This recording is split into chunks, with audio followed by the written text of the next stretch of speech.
Good evening to you. It's been an extraordinary night in Mill Street, County Cork. Chris Eubank's reign as the WBO super middleweight champion is over.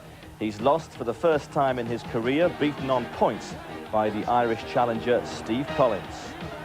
The other headlines tonight: Grand Slam glory for England. The unbeaten record as a professional has come to an end tonight. He's lost his WBO super middleweight title on points to the Irishman Steve Collins. All three judges gave the verdict to the challenger. A famous victory for the Irishman in County Cork.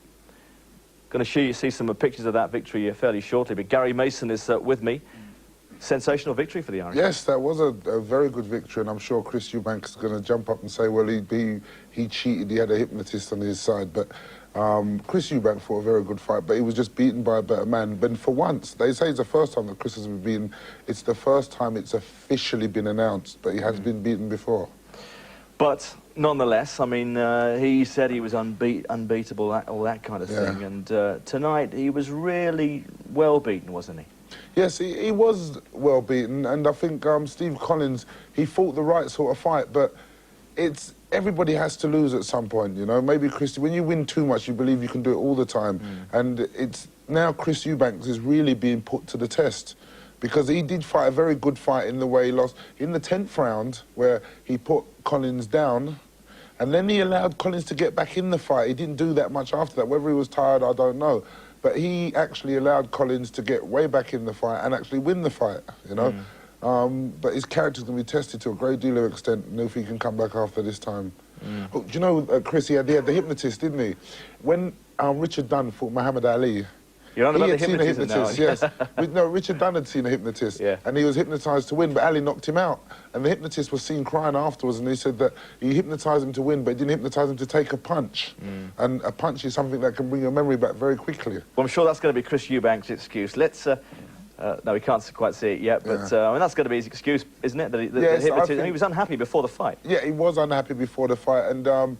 But you see, when you watch the fight, those are the people who watch the fight, you saw that the will of the two men were almost the same. And a hypnotist cannot hypnotise you to do anything more than you are physically or mentally able to do. And it's all a matter of mind over muscle, especially in boxing. All right, well, let's see how it happened then. Chris Eubanks lost his WBO super middleweight title, beaten unanimously on points by Steve Collins.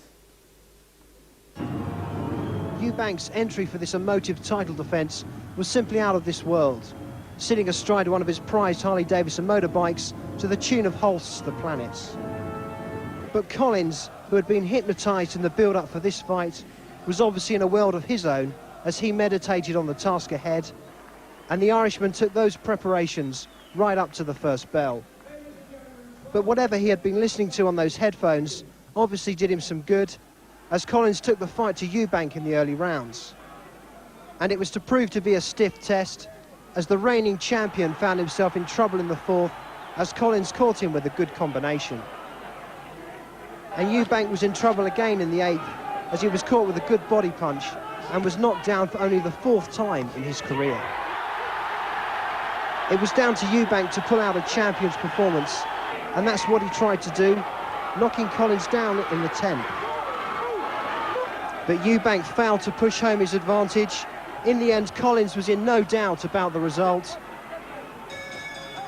And neither were the judges, as they awarded him a unanimous decision, as Eubank sunk to his first ever defeat and lost his super middleweight crown.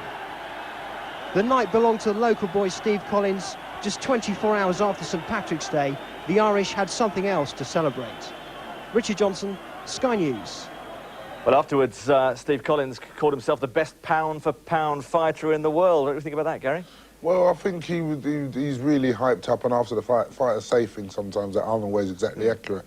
But Steve Collins, he's quite rightly, he's deserved that victory, and he's a very good fighter. He's travelled around the world, he's fought in all the hard gyms and all that. And if anybody ever deserved to be a champion, Steve Collins does. I see you're supporting him. Look, you've got a green jacket on. Green jacket. Yeah, let's not forget, he is the WBO middleweight champion already, isn't he? So, you know, he's already got a world title. Yeah, so maybe he'll give one of those titles up and go for the most lucrative. He mentioned Nigel Benn at the end. Let's just have a look at some of the incidents in that fight. Nigel or rather Chris Eubank going down, which is a fairly rare occurrence in itself. Well, he was standing square here. You can see him square, and it was a body shot straight to the body. Well, see, where you're told never to stand